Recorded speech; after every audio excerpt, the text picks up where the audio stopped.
Good afternoon. My name is Zachary Washington, and today I'll be giving you a little insight onto what I've been doing these past few years. I've been in college, and I'll also be showing you all my business template for Zach's High Performance. Some short-term goals I have are to just graduate college, get my master's. I would like to win another championship for the NCAA track and field team, and I'd also like to make nationals. Some long-term goals that I have, I'd like to get my degree, which would allow me to be able to become a second lieutenant in the United States Army. I'd also later on in the future like to open my own high performance auto shop. I could also have the path to be a professional athlete in the men's long jump and possibly go to the Olympics. So those are some long-term goals that I have in my career. Um, I do try to be like hardworking. I come from a very long line of hardworking people, very successful in my family, and I really just want to live up to my name. Be able to do something for myself, my own path, my own way, while still being able to hold on to our family's legacy.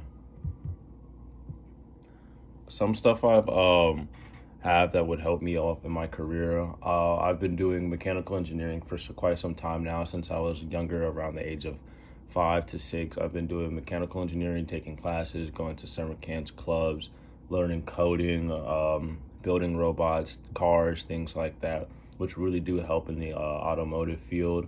I also have a lot of leadership roles when it came to ROTC in high school, or JROTC in high school, and ROTC in college at the University of South Carolina. And I'm also a team leader for the SIAC Benedict track and field team. About a year ago, I broke my leg, and it took a lot to come back and be able to have that drive and leadership to bring a team to another championship. I also committed myself to make sure that every day is an opportunity to get better. I would like to grow, find out more about myself, whether that in flaws and strengths, to be able to, make myself as confident and strong as possible.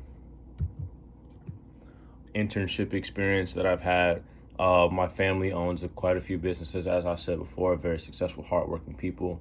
And one of those businesses is my grandfather's rental company. Pretty much what we do is any events that have happened on campus, which is some things people who have been on the campus would see, whether that be chairs, tables, those big white tents that are always out there. I'm usually the person to set that up when it comes down to setting up other events such as the gateways for Harambe or anything that goes on behind the scenes for any student activities events and or Benedict College events is ran through my grandfather's rental company, which is something that I am in charge of. Well, not in charge of, but to a certain extent in charge of. I started off as just somebody who was there to help move things around, and eventually I got to the point where I understood everything, and I would be the person to handle the numbers, make sure that the workers under me were doing the jobs correctly. In this role, I feel like I learned leadership skills. Again, as somebody who was so young, working with people who were older than them, it taught me people skills and understanding that everybody is not the same person, and that they require individual attention when it comes to how they're treated and how they're spoken to. Understanding how to cooperate with customers. We used to have a lot of issues when it came to what customers would want. One time they would think they're getting something, and then we would get there after we've given a description of what they want. They see everything get set up, and they're like, no, we want to do this. And for the customer's sake, we would always, have a like smile and, change it up to make sure that things were done correctly for the customers. Accomplishments in that role, again, I was promoted from, just a simple worker to one of the managers. And I also helped me learn how to deal with customers, to, make sure things go smoothly and focus on customer satisfaction. I gained firsthand experience in managing mobile businesses. We're not a set in stone. Like, we have a spot right here. We do have a warehouse where we would store our tents and tables and chairs, of course, but everything is moved by trucks to certain locations where they're being rented out. We'd go in the morning, or we'd go whatever time is feasible for that customer, set everything up, and then we'll come all the way back whenever it's time to pick up that stuff and, bring it back to wherever our warehouse is. I'm a part of a few organizations on campus here. I'm a part of the Army ROTC program. I'm a member of Phi Beta Sigma Fraternity Incorporated, and I'm also a member of the men's track and field team. ROTC really taught me leadership. Phi Beta Sigma Fraternity Incorporated taught me how to handle people and, the backside of handling a social action organization. And men's track and field, helped me lead a team forward without having the strength and confidence that I usually could. But, it helped me work towards it more and more and more and more, and taught me things about myself I didn't know I had. Service projects, these are spread across all organizations, mostly for Phi Beta Sigma and Army ROTC. A few times we would go out and help the elderly with track and field, but the majority of my service projects came from ROTC and Phi Beta Sigma. ROTC, we would usually help with campus cleanups at the University of South Carolina. We would help with football games when it came to ticketing and concessions. For Phi Beta Sigma, we would help with the homeless outreach, go feed the homeless, bring clothing drives. We would also host on-campus seminars, whether it be about sex education, abuse, like physical abuse, domestic violence, bring awareness to that, and also bring awareness to mental health, which is very important in today's day and age. And we would also host fun activities, whether it be game nights, pageants, and we'd also host educational forums to give you more insight onto what the organizations on this campus can do for you. Responsibilities and lessons learned. My leadership roles in ROTC, I was a squad leader, which means pretty much it would be me under maybe 2 or 3 more people, a few ranks higher than me, and I would make sure that the group of people who would be considered my squad are getting the messages relayed correctly, being able to lead my squad into battle correctly, being able to lead them on missions correctly, making sure that they have all of the equipment that they need for the mission. That's pretty much what I would do in the ROTC leadership position role, just making sure that I have a strong voice, making sure that I'm leading people in the right direction. Fraternity-wise, I was the vice president and Mr. Phi Beta Sigma. I was kind of the representation on campus. Our chapters, Gamma Lambda Gamma, is kind of the representation of Mr. Phi Beta Sigma. I would go to our events to represent our chapter, and as vice president, any paperwork that needed to be handled, emails that needed to be sent out to other chapters, or events that needed to be set up, I would handle the paperwork side of that. And for track, I was the team captain, just kind of there to boost morale throughout the team. Track is a very individual sport, so it's really easy to beat up on yourself. But just to make sure that we keep everybody's head up around and, raise the morale around the team. Some lessons I've learned, again, as I've stated before, everybody's different. Everybody needs to be spoken to in different ways. Not everybody takes the same words the same way that everybody else could. I've learned how to handle things under pressure. I've learned how to be able to balance academics and athletics. It is very, very hard. If you ask me personally, I'd say being an ROTC and being a student athlete at the same time is probably one of the hardest things I've ever done. They're both very, very time-consuming obligations that I was ready to take on. I'm going to talk about my one of the projects that I did that kind of relates to the high performance automotive business that I would like to open in the future. I've always been fond of cars. It's like really one of my dream things to be able to go out and work on cars. It's really just extremely interesting to me. I love taking things apart and putting things together, and I love the way that cars look. So this is more of a personal project. What I did, I used to own I still do own, I own the 2004 Ford Mustang whose engine blew up. So I took it upon myself. I wasn't going to go to a shop. I wasn't going to spend that money. What I did was I took the engine apart, took the transmission apart, kind of put the car, took it all apart, took pieces from another car to build it back together. And it kind of showed me the ins and outs of how to work on a car. And I feel that this helps a lot with running a future business, because there's a lot of CEOs and business owners who have businesses that they don't really understand what the workers are doing. So it's a lot harder to run that business when you don't understand the workers on a personal level or understand them on a level of what they're actually doing in the job. What I learned pretty much from this is, how to put these cars back together, the amount of time it would take labor work wise. I've always wondered, like, oh, labor work, why does it cost so much when you go to the auto shops and they pay so much for labor? Because you're not really paying for certain, like, you're not buying parts for your car all the time. You're more so paying for the labor, the service that is being offered. And being able to do this by myself, it kind of gave me a little insight onto why those things cost so much, because it's very, very time consuming. And one thing on a car can mess up everything else, to the point where a 30-minute project could turn into something very, very long. I also, in high school, built an entire aircraft. This really was a challenge. This was during my engineering class, one of my engineering classes, and this semester more so focused on coding. Coding is everywhere when it comes to like laptops and tuning.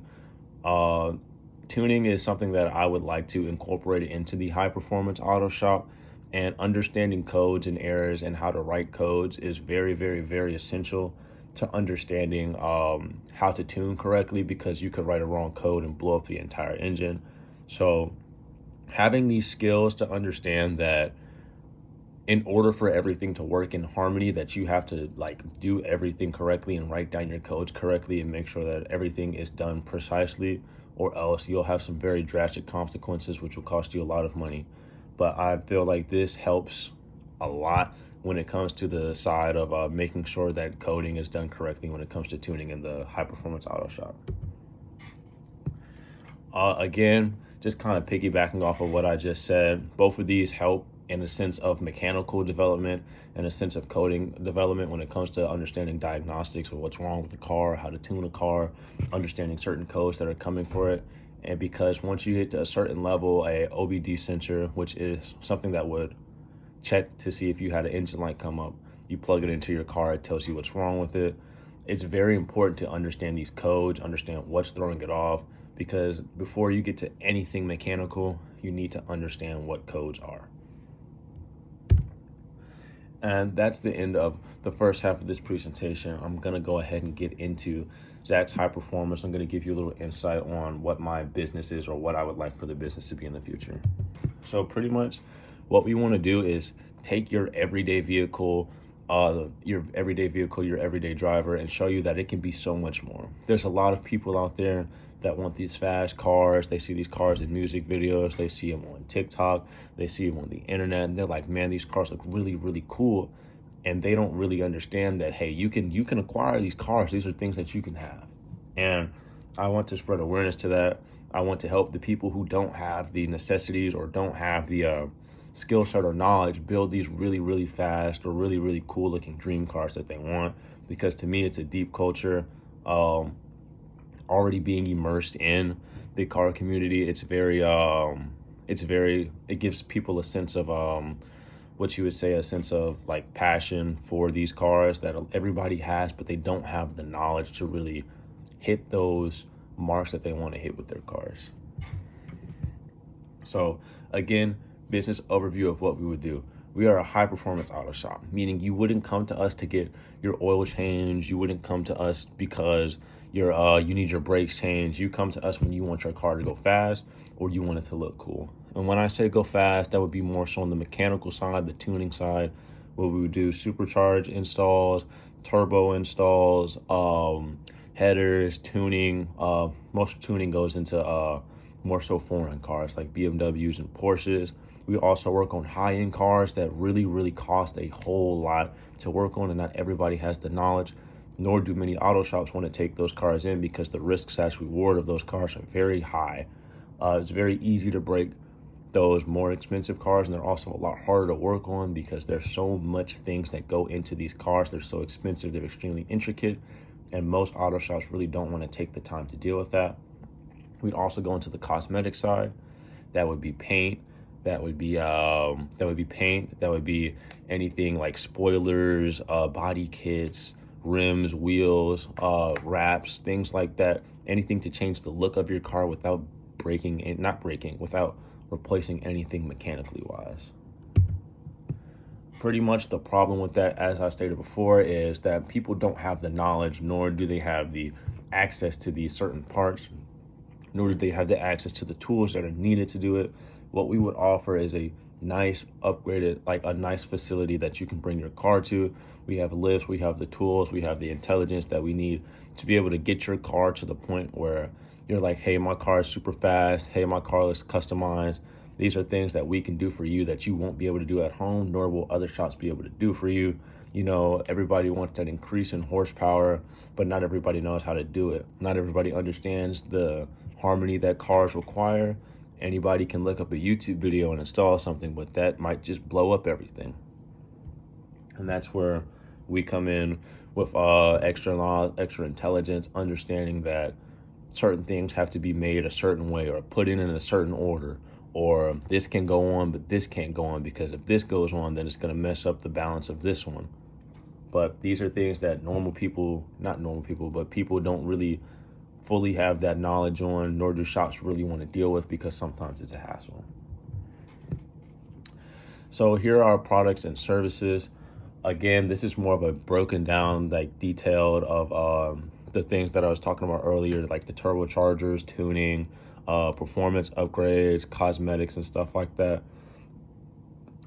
These are tunes right here, and I'll get into that in a second. Right here on the right side, it says package examples. What tunes specifically are, there are a lot of cars that have limiters, and these are in their ECU, which is the computer that runs the car. There are different codes that are being put in there to make sure a car runs a certain way. For example, with BMW, there's a thing known as a burble tune. Some people have seen people drive by and the exhaust, it makes a loud noise and a lot of crackles and pops. That is a tune you can work. There's a code in the BMW cars that stop it from making that noise. But if you pay the correct price and you get the right person to do it, they can take that off. And what it does, it'll give you that nice loud sport car sound. And you know, that's a lot of things people look for. They want their car to be loud. They want it to be a little bit faster. Adding in different ways air is intaked, or the amount of air that gets pushed in, that also can be tuned. How much gas gets put into the car can be tuned. Adding more power, adding more horsepower, making your car faster. Our target market are primarily like males from the age of 18 to 45 with a household income of about 60K.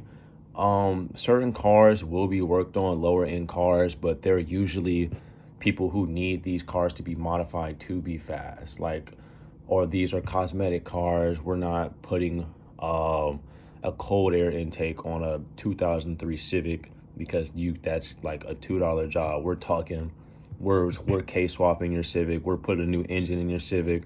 We're giving it drag tires. We're giving it an aero kit, like things like that on lower end cars, as opposed to saying, okay, an air intake swap on a Lamborghini Huracan is still going to cost that much because it's such an expensive, such a valuable car. Excuse me. We like to be in the lower states where it's warm, because the warmer there are, the more people have their cars out. We'd like to be in Texas. We'd also like to be in Florida, but you really Houston, Texas, and Dallas are where the fastest cars in the nation are. In Mexico, there's not really many street laws, so a lot of people like to get these cars upgraded in the U.S. and then go on down, and they'll go down and street race. Or there's this thing called Texas 2K, where people bring out their already super souped up Lamborghinis and Audi R8s and Vipers, and they sit there and be like, hey, I have a fast car already. I bought this car. It's one of the fastest cars it can be. Let's upgrade it. Let's upgrade it. And that's where we come in. Management team, of course, I would be the founder, the CEO, making sure that everything is being, handled correctly, kind of just overseeing. Again, my few years of experience will make sure that I understand what's going on in the lab or in the workshop. We'd like to have people who have a few years of experience, whether that be in technical school, whether that be engineering degrees. Whether that be engineering degrees or whether that be mechanical degrees. There are certain schools where you can go to mechanic school. That also is something that we would look for. We like to look for certified technicians, marketing managers, when that comes to people who know how to do graphic designs, people who know how to put things out there for social media in a factor, a way that it will attract people. And we'd also like to have people who can advise things when I'm not around. Our future vision, we'd like to become like nationally recognized for, hey, these are the people who build these super fast cars. These are the people who you go to if you want your car to be fast, you want it to look nice. We'd like to be able to sponsor motorsport events. There's a lot of sponsors in this world who sponsor motorsport. Red Bull, Oracle, a lot of gas stations that you see like Shell, 7-Eleven, all of these big brands come out and they sponsor cars and they race for them, and it's kind of a hand-in-hand advertisement. We want to be able to have build super fast cars, and people go around and like, hey, my car was built by this person, my car was built by this person, and they come back and they're like, hey, I'm gonna go here because your car was built this way. These are our startup expenses right here. In total funding, it'll be about $271,500 for everything going on into this to start up this business down here in Dallas. These are our income statements right here. This is our balance sheet, our cash required, our current assets and long-term assets. This right here is the cash flow and break even. And that is the end of the show.